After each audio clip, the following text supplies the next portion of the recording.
What is the difference between a will and a trust in Wisconsin? Hello, I'm attorney Thomas Burton. I'm an estate planning and asset protection attorney here in Wisconsin, and that's today's question. So when the difference between a will and trust comes to mind, the primary difference most people think of is a will. If you use a will to pass your assets, those assets must go through a public probate court proceeding. And if you use a trust to pass your assets, you can avoid a public probate court proceeding, and they're administered according to a private process. So the big difference is will, public probate court, trust, private administration. Now, both documents you can name someone to act for you after you're gone. And using a will, that person is called the personal representative, and using a trust, that person is called the trustee. The big benefit of a trust is it's something you can set up during life. We call it a living trust. It comes alive while you're alive. You can often serve as the initial trustee, or if you're a married couple, you and your spouse.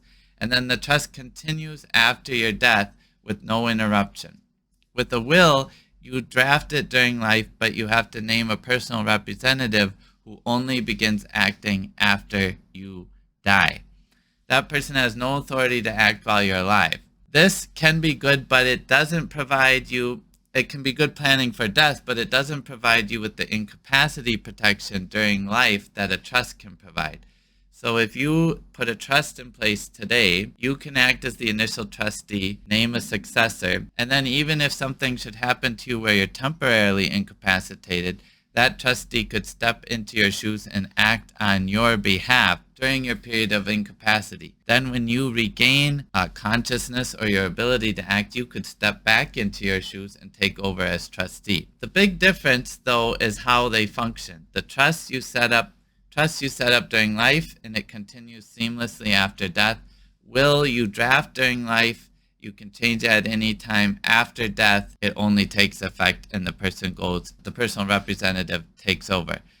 But the big difference there is with a will, once you die, the will gets filed with the probate court, and it's a public court supervised process, a court proceeding. Whereas with a trust, it all remains private. It's a private proceeding. You don't need to file to open a probate with the probate court. With most of my clients, when we are setting up a trust plan, one of the primary reasons to set it up is to avoid the time, expense, and delay of probate. And many of my clients also, they want to do it to avoid that time, expense, delay, but they also want to keep things private because often many people live their financial life private during life, and they prefer for it to stay private after death. So those are the primary differences between a will and a trust. There's many additional differences, and if you want to know more, check out some of my longer videos on this topic. But it's a great question. Thank you for asking. Thank you for tuning in, and we'll see you next time.